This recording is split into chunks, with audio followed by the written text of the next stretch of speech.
Lucius Tarquinius Priscus, or Tarquin the Elder, was the legendary fifth king of Rome from 616 to 579 BC. His wife was Tanakiel. Early life. According to Livy, Tarquin came from Etruria. Livy claims that his original Etruscan name was Lucumo, but since Lucumo is the Etruscan word for king, there is reason to believe that Priscus' name and title have been confused in the official tradition. After inheriting his father's entire fortune, Lucius attempted to gain a political office. Disgruntled with his opportunities in Etruria, he migrated to Rome with his wife Tanakiel, at her suggestion. Legend has it that on his arrival in Rome in a chariot, an eagle took his cap, flew away and then returned it back upon his head. Tanakiel, who was skilled in prophecy, interpreted this as an omen of his future greatness. In Rome, he attained respect through his courtesy. The king himself noticed Tarquinius and, by his will, appointed Tarquinius guardian of his own sons.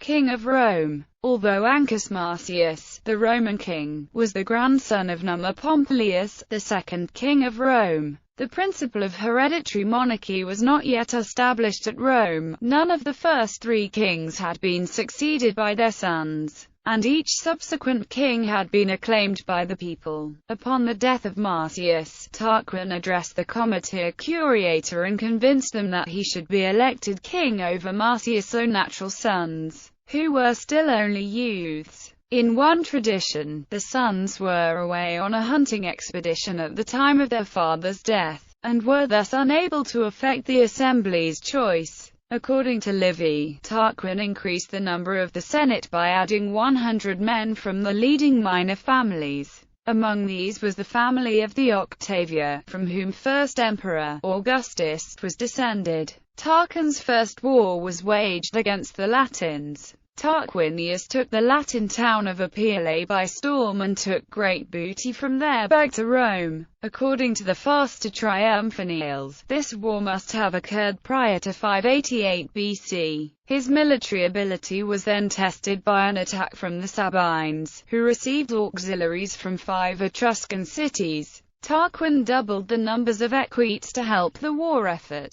The Sabines were defeated after difficult street fighting in the city of Rome. In the peace negotiations that followed, Tarquin received the town of Calatia, and appointed his nephew, Aruns Tarquinius, better known as Egerius, as commander of the garrison there. Tarquin returned to Rome and celebrated a triumph on September 13, 585 BC. Subsequently, the Latin cities of Corniculum, Old Ficulalia, Camarilla, Crustumerium, Ameriola, Medulla and Nomentum were subdued and became Roman. Since Tarquin had kept the captured Etruscan auxiliaries prisoners for meddling in the war with the Sabines, the 5 Etruscan cities who had taken part declared war on Rome. 7 other Etruscan cities joined forces with them. The Etruscans soon captured the Roman colony at Fidene, which thereupon became the focal point of the war. After several bloody battles, Tarquin was once again victorious, and he subjugated the Etruscan cities who had taken part in the war. At the successful conclusion of each of his wars, Rome was enriched by Tarquin's plunder. Tarquin is said to have built the Circus Maximus, the first and largest stadium at Rome, for chariot racing. Raised seating was erected privately by the senators and equites, and other areas were marked out for private citizens. There the king established a series of annual games. According to Livy, the first horses and boxes to participate were brought from Etruria. After a great flood, Tarquin drained the damp lowlands of Rome by constructing the Cloaca Maximus, Rome's great sewer. The latter is said to have been funded in part by the plunder seized from the Sabines. According to Florus, Tarquin celebrated his triumphs in the Etruscan fashion, riding a golden chariot drawn by 4 horses, while wearing a gold-embroidered toga and the tunica palmata, a tunic upon which palm leaves were embroidered. He also introduced other Etruscan insignia of civilian authority and military distinction. the scepter of the king, the trabea, a purple garment that varied in form, but was perhaps most often used as a mantle, the fasces carried by the lictors, the curula chair, the toga praetexta, later worn by various magistrates and officials, the rings worn by senators, the paludamentum, a cloak associated with military command, and the falera, a disc of metal worn on a soldier's breastplate during parades, or displayed on the standards of various military units.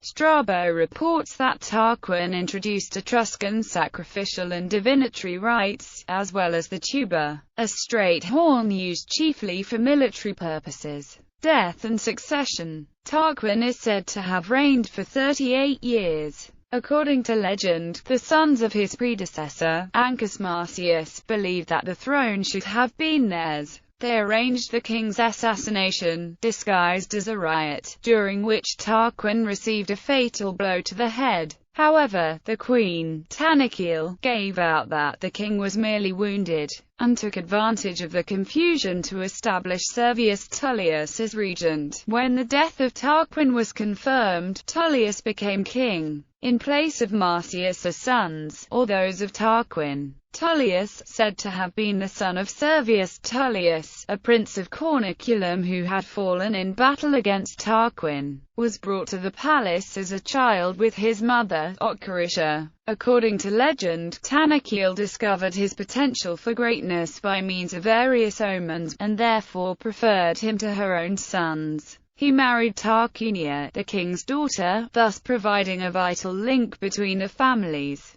Tullius' own daughters were subsequently married to the king's sons, Lucius and Aruns. Most ancient writers regarded Tarquin as the father of Lucius Tarquinius Superbus, the seventh and last king of Rome, but some stated that the younger Tarquin was his grandson. As the younger Tarquin died about 496 BC, more than 80 years after Tarquinius Priscus, chronology seems to support the latter tradition. An Etruscan legend related by the Emperor Claudius equates Servius Tullius with Maxana, a companion of the Etruscan heroes Aulus and Caelius Vibena, who helped free the brothers from captivity, slaying their captors, including a Roman named Gnaeus Tarquinius. This episode is depicted in a fresco at the tomb of the Etruscan Satis family at Volci, now known as the Francois tomb. This tradition suggests that perhaps the sons of the elder Tarquin attempted to seize power, but were defeated by the regent, Servius Tullius, and his companions. Tullius would then have attempted to end the dynastic struggle by marrying his daughters to the grandsons of Tarquinius Priscus.